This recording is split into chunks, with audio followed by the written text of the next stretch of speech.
Bible phrase unquenchable fire indicate that the fire never goes out. Let's read this verse here. Matthew chapter 3 verse 12.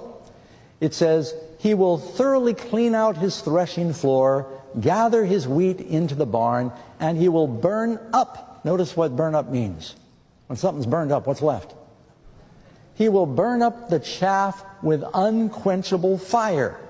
I'll give you another verse here. Look in Jeremiah 17 verse 27.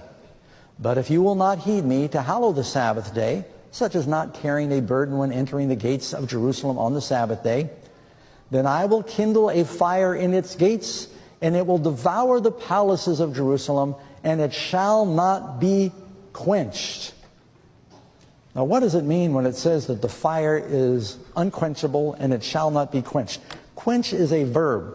It means to extinguish. Let me see if I can illustrate this, and I know you might get it on the screen. It's going to be far away for some of you here.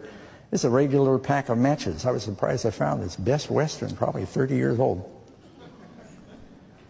And I got a match here. And I can do this very carefully here. All right. No fire marshal present, I hope. All right, this is a match. Now, I am going to do my best not to quench this match. But this match is going to be burned with unquenchable fire.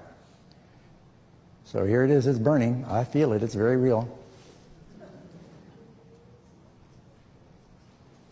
Whew.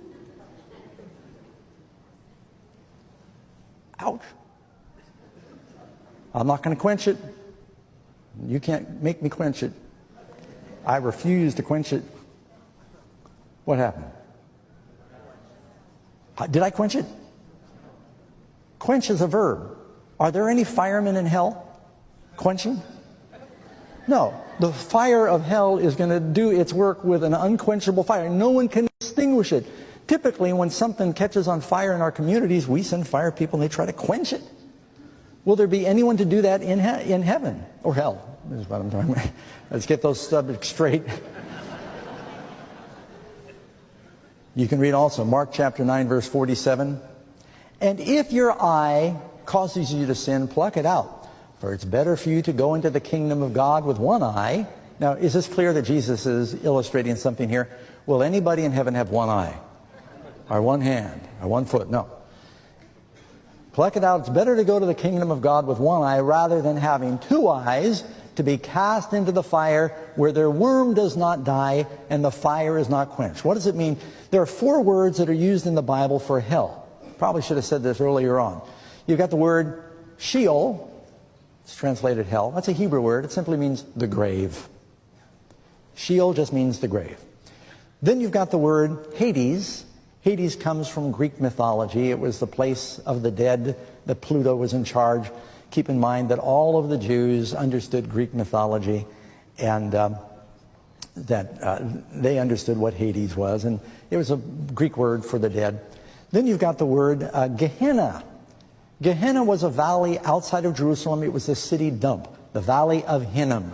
Still there today. It's very steep and rocky. You couldn't build on it, and they would typically bring the garbage outside the city. They dump it in the Valley of Hinnom. They kept it burning.